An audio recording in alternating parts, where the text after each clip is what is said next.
اب میرے بھائیوں دل تھام کے، آج میں نے کئی ایسی باتیں کرنی جو میں نے ابھی تک کبھی بھی نہیں کی، کسی ویڈیو میں بھی نہیں کی، اور ایون اپنی نجی محفلوں میں بھی نہیں۔ کچھ باتیں ایسی بھی ہیں۔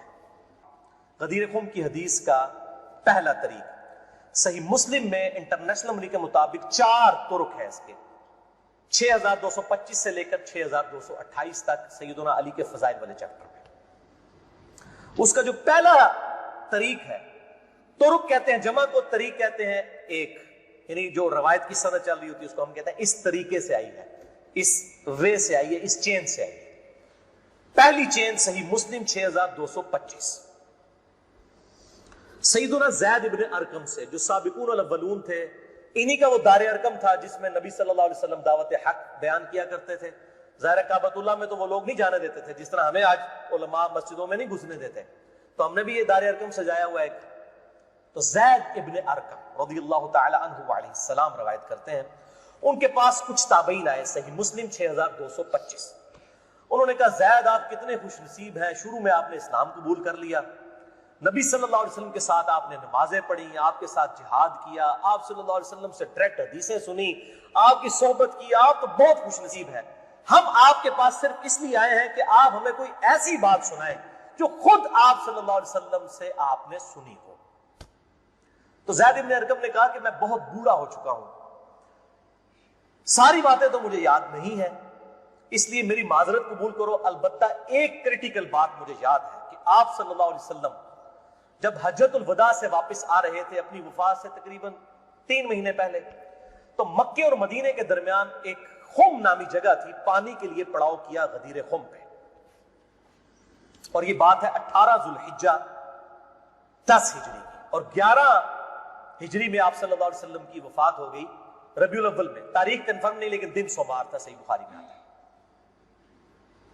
آپ صلی اللہ علیہ وسلم نے خم نامی گاؤں میں اونٹ کے پالان کا آپ کے لیے ممبر بنایا گیا، آپ صلی اللہ علیہ وسلم نے اس پہ چڑھ کر خطبہ دیا، اور الفاظ بڑے کنکلوڈنگ، ہم نے اپنے منہج پہ بھی لکھا ہوا، اے لوگو آگاہ ہو جاؤ، میں بھی ایک انسان ہوں، قریب ہے کہ اللہ کا قاصد یعنی موت کا فرشتہ میرے پاس آئے اور میں اس کی دعوت قبول کر لوں۔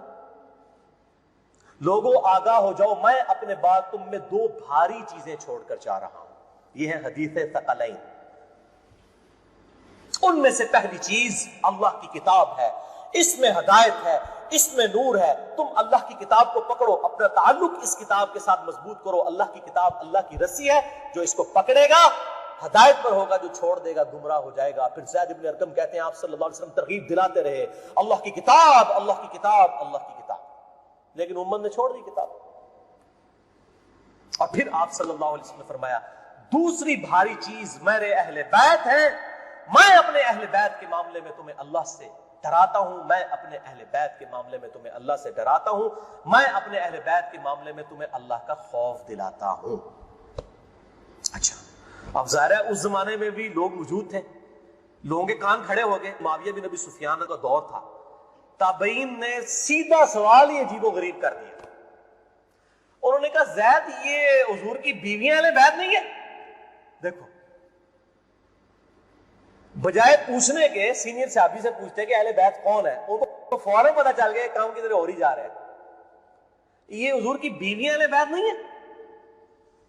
زید بن ارقم نے کہا کہ بیویاں اہل بیت ہیں، لیکن یہاں پر وہ مراد نہیں ہے، یہاں پر تو نبی صلی اللہ علیہ وسلم کے خاندان کے لوگ مراد ہیں، آل علی، آل عقیل، آل عباس، آل جعفر، وہ لوگ مراد ہیں اہل بیت، حضور کی بیویاں یہاں مراد نہیں ہیں، جن پر قیامت تک کے لیے صدقہ حرام ہے، یہ زید بن ارقم نے کہا۔ ہے تو تھوڑا کوڑا سیجے طریق، اگلا بڑا سخت جے، میں ڈر رہا ہوں یہ بیان کرتے ہوئے، لیکن اس میں نے پمفلٹ میں لکھ دیا ہوا ہے، لیکن وہ لوگ پڑھ کے گزر کے ہوں گے، لیکن میں اب آپ کو توجہ دلاؤں گا۔ صحیح مسلم 6228 نمبر طریق، اس میں پتہ کیا الفاظ ہے؟ اس حدیث کے اینڈ پہ تابعین پوچھتے ہیں کہ کیا نبی کی بیویاں اہل بیت نہیں ہیں؟ تو زید ابن ارقم کہتے ہیں اللہ کی قسم نہیں، اللہ کی قسم نہیں. عورت تو کتنا عرصہ کسی مرد کے ساتھ گزارتی ہے, بعد میں اس کا مرد اسے طلاق دے دیتا ہے, وہ اپنے میکے واپس آ جاتی ہے, تو عورت کیسے اہل بیت ہو سکتی ہے؟ ایسا ہی مسلم پڑھ رہے تھے بھائی, اصول کافی نہیں پڑھ رہا ہے مولویوں. صحیح مسلم 6228, وہ کہتے ہیں بیوی کو طلاق ہوئی اپنے گھر چلی گئی, وہ کہاں سے اہل بیت ہو گئی؟ یہاں تو نبی صلی اللہ علیہ وسلم کے خاندان والے مراد ہیں جن پر قیامت تک کے لیے صدقہ حرام ہے. زید ابن ارقم کو ریال نہیں ملتے تھے, نہ سعودیہ سے نہ ایران سے. وہ تو صحابی تھے نا رضی اللہ تعالیٰ نے, حق بیان کیا انہوں نے. اچھا یہ نہ سمجھیں, یہ کہہ دیں کہ زید ابن ارقم کا اجتہاد ہے. اے بھائی اجتہاد نہیں ہے, سن لو. ایک معنوں میں اہل بیت بیویاں ہیں سورۃ الاحزاب آیت نمبر 33 کے تحت, لیکن یہ جس اہل بیت کے بارے میں اللہ سے ڈراتا ہوں ان کے ساتھ اس نے سلوک کرنا, یہ وہی لوگ تو ذبح ہوئے ہیں. آل عقیل ذبح ہوئے, آل جعفر ذبح ہوئے, آل عباس جعفر ہوئے, آل علی ذبح ہوئے, انہی کی اولادیں ذبح ہوئی نا.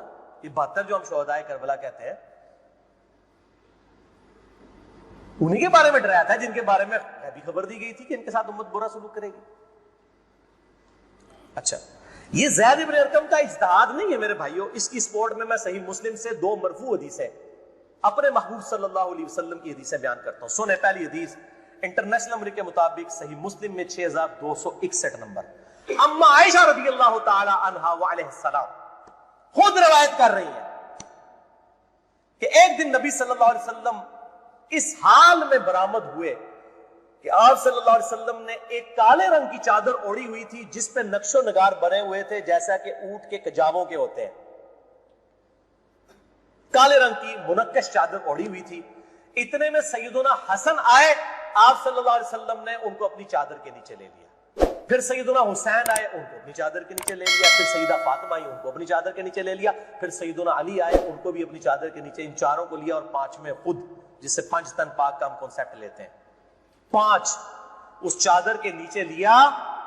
سیدہ عائشہ کو نہیں لیا, پوائنٹ ٹو بی نوٹڈ, وہ راوی ہے, وہ دیکھ نہیں ہے منظر.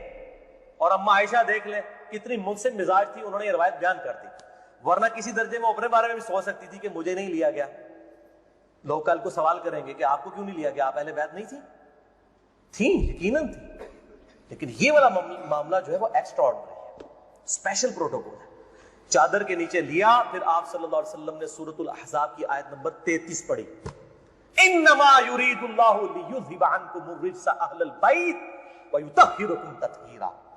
اے نبی کے گھر والوں, اللہ تو صرف یہی چاہتا ہے کہ ہر طرح کی ناپاکی تم سے دور کر دے اور تمہیں خوب صاف ستھرا کر دے. راویہ اما عائشہ ہے, خود چادر کے نیچے نہیں ہے. علی, حسن, حسین اور سیدنا علی, سیدہ فاطمہ ہے, اور نبی صلی اللہ علیہ وسلم 5ویں خود. تو زید ابن ارقم نے کوئی غلط بات نہیں کی ہے, ان کو یہ حدیثیں پتہ تھی. اور دوسری حدیث صحیح مسلم سے ہی انٹرنیشنل نمبر کے مطابق 6220 نمبر. یہ بڑی لمبی حدیث ہے, میرا ٹاپک کسی دوسری طرف چلا جائے گا اور کچھ بڑھ جانا ہے. چونکہ میں اس کو لکھ چکا ہوں 150 روایتوں والے 72 والے احادیث والے, لہذا میں اس کا ایک پورشن بیان کرنے لگا. باقی جسے شوق ہو تو وہ پڑھ لے, اس کے اندر میں نے لکھا ہے اس کا پورا طریقہ, ورنہ معاملہ کہیں سے اور ہی نکل جانا ہے. پھر سب و شتم والا ایشو ڈسکس ہو جانا ہے. حضرت معاویہ کے دور میں جو سیدنا علی کے پر لعنت ہوتی تھی, وہ والا ٹاپک اس میں ڈسکس ہو جانا ہے. اس لیے میں اس حدیث کا آخری جز بیان کر رہا ہوں کہ سیدنا سعد ابن ابی وقاص رضی اللہ تعالیٰ عنہ کہتے ہیں کہ جب آیت مباہلہ نازل ہوئی نجران کے عیسائیوں کے ساتھ, نبی صلی اللہ علیہ وسلم کی 1-to-1 ڈیبیٹ ہوئی. اینڈ پہ ہوا کہ ٹھیک ہے مباہلہ کرتے ہیں, کون حق ہے کون باطل ہے.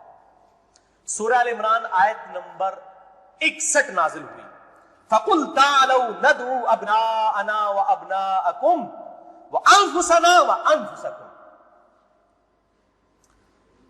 وَنِسَاءَنَا وَنِسَاءَكُمْ وَأَنفُسَنَا وَأَنفُسَكُمْ.